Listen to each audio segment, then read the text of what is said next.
Hey, everybody. Welcome back to the Sanctuary Podcast. I'm hosting today. I'm Kevin, and I'm again with my friend Rob Ginta as we are tackling some big questions that having to do with dating, questions that you have sent in to us and that we've been going through over the last couple of podcasts. These are hard questions. These are real questions, and we're giving the best answers that we can. We've been doing a series at Sanctuary on Sunday nights called Love by Design that we finished up this last week, but we're also continuing these podcasts to dive deeper into these questions that many of you have into the confusing world of love, romance, dating, and trying to honor Jesus in the midst of all that. So we're going to continue those conversations today, Rob, with some questions that we are going to continue just to work through and to plow through and give the best we can wise answers to complex questions. It's been fun so far. It's been a really fun time, and I'll just say this. We won't be able to answer every single question that was submitted because some of them were so specific to situations that, one, a person is going to know that it's them that we're talking about, and two, it was like just too specific to a certain situation that we can't really address it in a kind of broad stroke way.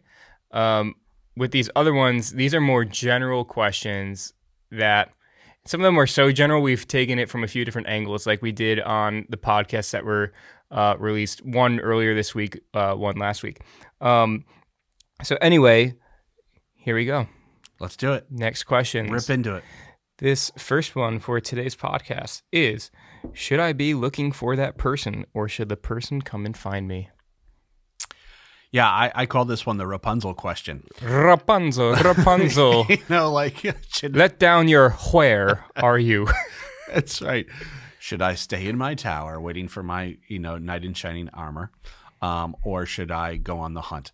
I'm sorry, we just made really light of that question. We'll answer it for real now. Yes, because I think a very real question. I think we know what you meant by this question. I did, and I'm just being silly. Sorry, we're being silly. Yeah, sorry. We're not here to hurt feelings. We're here to make light of stuff. Not at all. Yeah, exactly. We have fun. We do have fun. Number 10. Unfortunately, we're not trying to do it at other people's expense. We don't make fun. We have fun. We choose honor. Yeah, so I think the heart of the question is do I take a more passive role or do I take a more active role? Yep. It's a great way of putting it. My answer is that there's problems with both. If we're just waiting around for that right person to show up, first of all, we talked about that myth of the right person in this series as well, so that that's probably not a great thing. Or do I actively pursue? I think the heart of the question probably is, as a believer, what's my role in God's will for marriage? Am I waiting for God to bring someone to me, or do I need to be proactive and put my faith to deeds, like to good works? Like, do I need to get out there and partner with God? And again, that's a very general question. I think sometimes one of the questions that we've answered is sometimes there's a season. What season am I in right now? With that, I think overall, our main focus in life is to pursue Jesus and his call for our life in that way, and what God is calling us to do. I think it's very easy to get distracted by looking to jump into the next season of life, whether it's dating or marriage, that I think it's about what's the desire of my heart and how am I praying into that and working through that. And we talked about one of our other podcasts. The main focus is that I'm making sure I'm in a healthy place for a relationship if God wants that for me. I think that's part of it. My suggestion would be this. Really invest in healthy friendships and your relationship with Jesus in serving him well, but keep an eye out for who God is surrounding you and bringing into your life in that way. Keep an eye, don't wait for someone to call you up that may be a good thing for you to do. But what I'm trying to say is don't wait for maybe the revelation in the middle of the night for God to say, this is the one, shoot her a text, or things like that. But keep an eye out and be praying through that. And if you're developing a healthy relationship with God, be directive in that way. this is I don't want to get totally distracted with this, but this is a whole nother talk I do, but often with middle school and high school students, but probably good for young adults too, is the trifecta of a healthy dating relationship and moving forward is it needs to be the right person at the right time, doing it the right way. Those three things need to be there. So right person, I'm not talking about the myth of the one, but are they, like we just did that whole last podcast on, yellow flags, red flags, what makes a healthy person? Who am I looking for? What are my standards? We can go back and listen to that podcast. But is this the right kind of person to be dating? Do they have the right character? Like you talked, strength of character, strength of faith, strength of emotional intelligence and health. If they don't have those, they're not the right person, whether it's the right one or not. They're not, it's the right person. So it's the right time too. What's the stage of my life that I'm ready to be in a relationship? If God's calling me to focus in this season to dive through some things, to go through a process of healing, or he's called me to serve him faithfully and to focus on serving Jesus really, really well, and that's my first priority, it's not the right time for me to be dating right now. That's an important thing too. So if it's the right person at the right time and then doing it the right way, the way that honors God, we spent a lot of time talking about that. Those three things are like the trifecta, because I've seen people go, I might be the right person, but it's the wrong time. You talked about, you did a whole, part of your message about Song of Solomon. Oh, don't awaken love before it's time. That's a broad subject. Sometimes it's just not the right time. It could be the right person, they're in the right place, or the right time. And then there's the right way. And I've seen people, probably right time, right person, but then they don't do it in a God-honoring way. And then it's not it's not healthy. It can, like we've talked about before, either kill a good relationship or prolong a bad one. So with this person's question, I would say be praying about it, focus on Jesus, keep your eyes out for who God has put around you, what possibilities are there people there, but then also be praying for the right person, the right time, the right way. Right. So you probably have some other advice in that or perspectives to add to that too.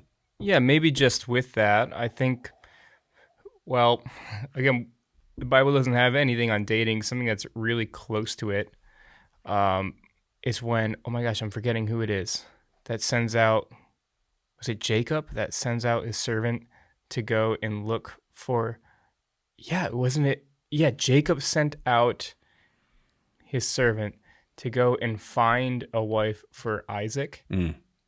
And it's actually the first time in the Bible that we have a recorded prayer from a man's mouth, and he's praying like, Lord, help me find this servant. Is praying like, so baller, by the way. Like John Mark Comer talked about this in his book, but he's like, so baller.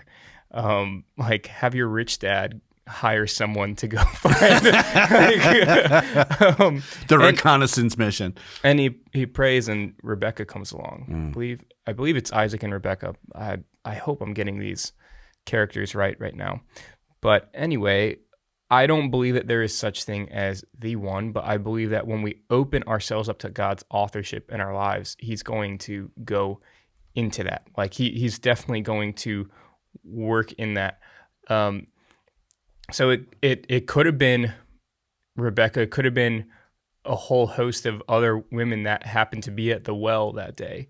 Because I remember the servant was praying for, hey, the person who draws water for me and also my camels. And as he's like, before he could even finish praying, here comes Rebecca, and she's like, let me draw some water for you and your camels, which is like, it's a lot of water. Like that was an act of service, a huge act of service.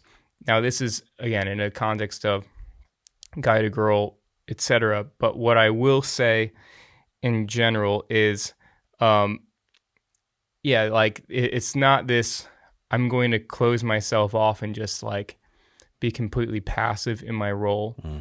But it's, I don't know. I think you mentioned it pretty well. I don't want to give bad advice in this. I think it's just, hey, like, stay in your lane, like, keep doing your thing. And as you mentioned, like, take note of who's around you. So you stay in your lane, like, look over your shoulder every now and again. If there's someone next to you, all right, take note of that. Keep going in your lane. look over your shoulder again. If that person's still there, ask her or him out. Like, do it. Yeah. And I think another active thing you can do while you're waiting, that seems like there's the active waiting and passive waiting, is, like I said, if you're investing in your relationship with Jesus, you're investing in your healthy friendships and relationships. If you're investing in a Christ-centered community, I think those are the best places to look around and saying, Lord, is there someone that you have for me? And I've seen it time and time again where the Lord will direct the right person at the right time in the right way as you're pursuing him, as you're pursuing serving faithfully as part of a community. For those of you who don't know the history, as Rob's leading this Sanctuary Young Adults community, my wife and I started this community back in 2000. I'm so glad that Rob and Hannah and others have taken it to the next level. But our history is we saw young adults come together in a Christ-centered community. And so many of them are married and having healthy marriages right now. We saw the good, the bad, the ugly. We saw people really blow it in relationships. We saw a lot of hurt and damage. But the healthiest relationships we saw develop came when two individuals were focused on Jesus, developing healthy friendships, with Christ-centered friendships, and serving him faithfully. And it was so clear so many times that when that was the priority of their life, God would then infill it with another person to join them, or to join together, or to develop those friendships, and that led to relationships together. Yeah. So, but there's no formula. Yep. Do we know people that have gone on Christian dating apps and found, healthy Christ-centered friendships and relationships? Yeah, we have. So, I've done weddings for people that have done that, and they're in great, healthy marriages right now. Right. So, great.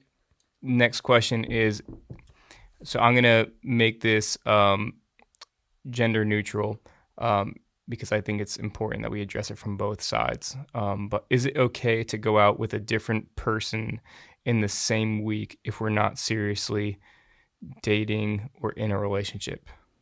Essentially, is it okay to go out with multiple people in the same week? Why don't you jump in? What's your perspective? I would say no. I would say, what is the heart motivation behind this question? And there are two things that I find in error with this. Because here's what I mean. If you're taking someone out on a date just to casually date, then why are you even doing it to begin with?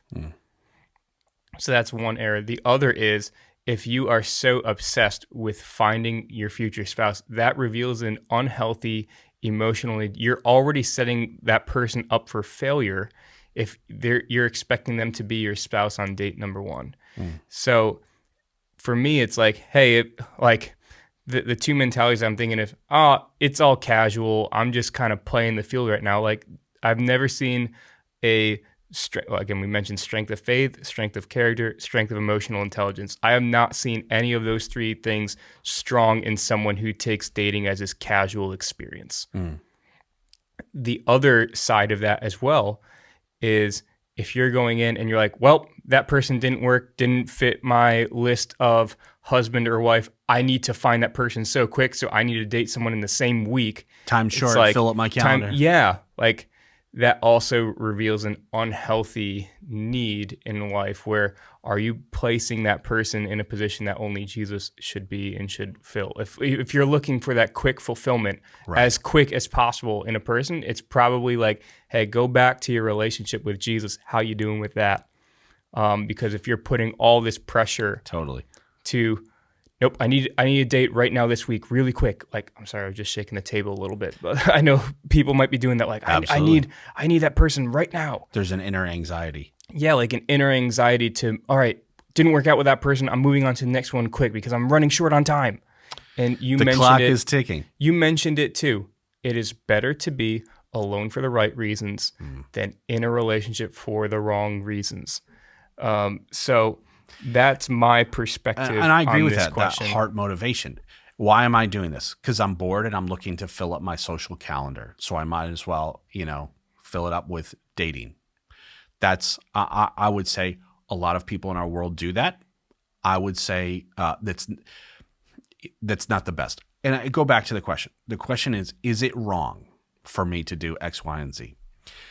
Let me rephrase the question that I would tell this person. Here's a better way to ask that question, because you're going, is it wrong or is it okay? That almost feels like they're looking for, tell me, is this right or wrong? A better way to put this is what's the wisest way for me to do life? Mm-hmm. What's going to bring the most life? So you're going, is this wrong or right? Exactly. Life, light, or increase. Like, what's the best way that this is going to give? Is this the best way to live? So if someone goes, so it's not, is it right or wrong? Because I might say, is it wrong? No. Is it wise? No. What's the best way to do this? And I would say, so if you're going, I just want to fill up my social calendar. That's not the best way to live. The second thing is like you're saying, is it going, it's almost like the job interview thing. I have a position available in my life. And so I'm going to start an interview process. And so on Tuesday, I'll interview this person over a cup of coffee. On Thursday, I'm going to interview this person, for a pizza. I've got a position available and I'm going to fill it in their life. So, that's not the wisest way to go about life, commitment, and covenant relationship. It may be efficient for hiring somebody, but not for life and love, in the way that God wants you for it. Or the third way of looking at it. So it's, the social calendar, the position to be filled thing, or that because many of us, especially in this COVID season, are not experiencing healthy community, in which some of this stuff we've talked a lot about, of finding out who a person is, developing, just common interests and things like that. We're not experiencing that in natural friendships in community. So now we have to create it by doing the dating thing, which in some ways is now become a social swiping right. Whoa. Wow. So I'm just going, this date is a form of me looking at their profile and I'm moving on. So I'll go to the next person. And I go, that's probably not the best. It's not the wisest. Can good things come out of that? Yeah, because God's good and gracious, but it's probably not the wisest way to live. There's probably better ways to find out if you have common interests, if this person is, has a strength of character, strength of faith, and the strength of emotional health and intelligence too. I have a confession to make. Go for it. This is going to be groundbreaking for Sanctuary. Okay. I have watched The Bachelor this season. We talk a lot about redemption, so we can get into that if you want. Well, okay. Let me explain why really quick. No, this is good. So Hannah, graciously, it's cultural research. Is that right? Now that Cultural research. Okay. I was planning for this series. I wanted to see what people are watching. It was also this is a guilty pleasure of my wife. She recognized it. I threw myself under the bus. Now let me just graciously throw Hannah under the bus too. And she pointed out to me, we always watch what you want to watch, which I'm like, you know what? You're kind of right. She gave me a few examples of the times I've been like, Hannah, what do you want to watch tonight? And she gives 3 choices. I'm like, nah. And I end up watching what I want to anyway. I'm like, nope, she's right. So I need to humble myself. I'm going to do this. So I've been watching The Bachelor. And the big drama from this I'm season, conflicted within myself, Rob. Sorry, when you're I'm so proud of you for serving your wife. And I'm so ashamed of you for watching The Bachelor. I'm feeling torn within myself within that. So because I really love Hannah, I'm just going to go with good job serving your wife.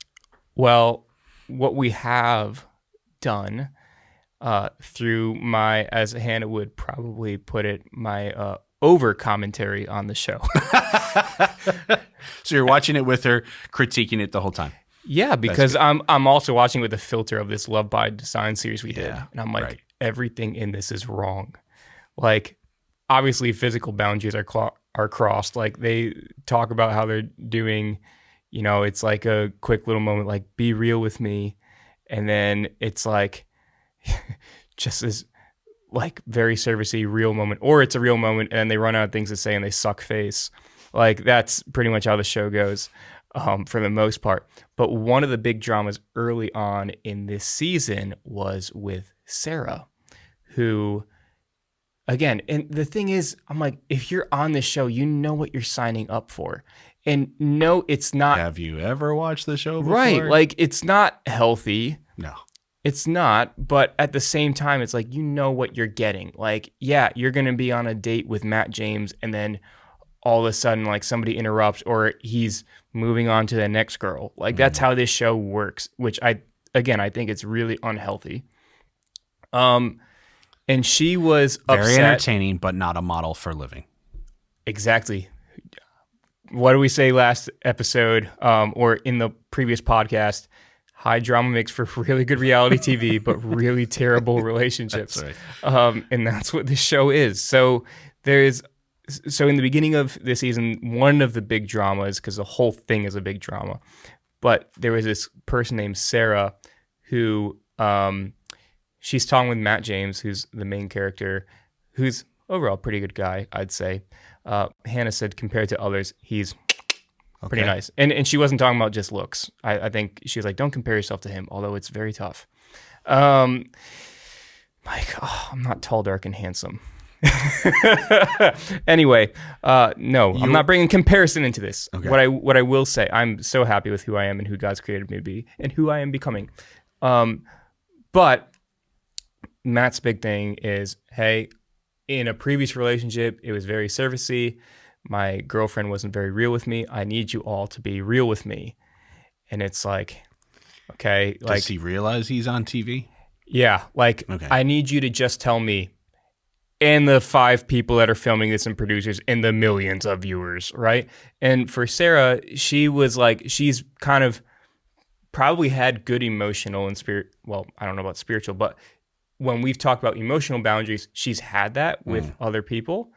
And now she opened up to him about stuff that she apparently had never told anyone before. And then it's like she had a great like day-long date with him. And then the next day he's with someone else, and she was just not okay with that. Which again, it's like, have you seen the show before? Have you seen the show before? Like, you do understand the principles and the. She ended up going home because she just couldn't take it by her own choice. By her own choice. And there was some other stuff too, like her dad has Lou Gehrig's disease and didn't have many days left, which, big stuff and good for her. But at the same time, it just revealed to me, like, hey, like, even on a show like The Bachelor, casual dating is not seen as something that's healthy. Like, even the world is able to say, yeah, this is probably not a good thing. It leads to heartbreak. Yeah, definitely heartbreak, definitely drama, etc. So now look at that, even that pattern right there, Rob. So now next time Sarah feels the need to, be vulnerable with someone, she's going to be resistant because of how it went last time. Yep. And those things get hardwired into your brain. Yep. It creates neural pathways that are hard to rewire. It creates patterns, of things of that nature. Yep. Yeah. So anyway, that's what I have to say about that. And you're welcome for that confession. Let's do one more question. Were you going to say something? Well, I just think that if you look at The Bachelor as the model, like, basically, how many girls are on there, I think, to begin with? Well, this season, it was a record 32. Okay. And then after a few episodes, they bring in 5 more. I'm like, oh my goodness. Wow. I have so many things in my head. Anyways, I think part of it is so 37 total. That we look at that and judge that and go, we would never do that. But you go, how many girls have you dated in the last month? How many guys have you gone out with in the last year? Well, you go, have we created our own socially acceptable Christian bachelor system or bachelorette system? And the answer is I'm going to sample from a bunch and then pick out that's a consumeristic way to do it. I mean, there's obviously there is some principles of good stuff in there, but overall, it makes great TV. Well, here's the deal. It makes bad relationships. As we said, the foundation of love is always self-giving. The foundation of that love, if you want to call that, is self-serving. Right. It's not self-giving. Exactly. So always spiritual principle, you reap what you sow. So if we're sowing into selfishness, we're going to eventually reap from that as well. Yep. And, anyways. Last question, with just a few minutes we have left. Who should I allow to speak into my relationships? Such a good question. Yep. I love that because that's a good heart. It's someone who goes, I want to be teachable. I love it. Yeah. I want to be humble enough to receive instruction and correction, which, can I just say, often in our culture, that is an extinct species of person who actually is going, I need feedback in my life. I want to grow. So to the point where, and hear me out on this, I love life coaching. I think it's great. But I think so much of what we call life coaching today, these people who are trained and we actually pay to speak into our life, I think it's a good thing. However, have we now created a professional life coach where we used to have good community and friendships and healthy relationships where we had people speak into our lives? I don't have that anymore, either by design or by default. So now I have to create that. But I love this question of going, who do I allow basically be a life coach into my dating world, into my relationships, into who I'm at? That's a great question, and there's no one size fits all for this. I think the way that God created it ultimately is that we'd be a spiritual family, that we have spiritual moms and dads who speak into our life. We have spiritual big brothers and sisters who speak into our life, and we have healthy peers who speak into our life that have permission to do that in a way.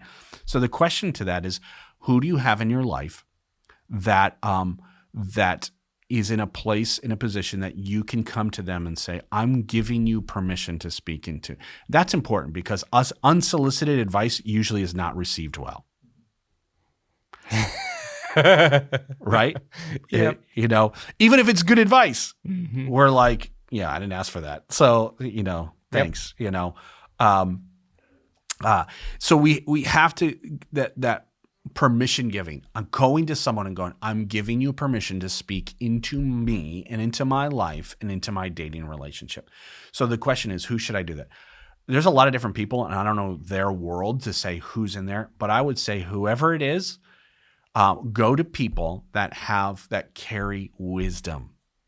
They've got wisdom for themselves. They've got wisdom that they've lived out of. That means, do they have healthy relationships? Do they have healthy patterns? Do they make good decisions for themselves? Because if you're going to your knucklehead friends who've got crappy relationships too, guess what kind of advice they're probably going to give you? Do you know what I mean? Like we were talking and going, I wouldn't go to a mechanic whose cars are breaking down all the time. I go to a mechanic who's carried wisdom and going like, they're trustworthy. They've got good advice. They're looking out for me. They're going to, even if they say your car, you need to sell your car or your car needs but if I know that they're actually giving me advice that's has a proven track record of health, that's good advice. Don't go to your knucklehead friends who can't make good decisions for themselves. Who don't have trusted, into that way. So you can pick it up too. I have one more piece of advice on that, but I'd love to hear what you want to say. No, I mean, I think I actually just kind of want to hear your one piece of advice, and then we'll wrap this up. Well, I think partly if we're going to do this love by design thing, so what's God's best and highest plan for your life? Sure. Find someone else. Find people in your life that's their framework too, that they're not just giving you there's good practical relational advice.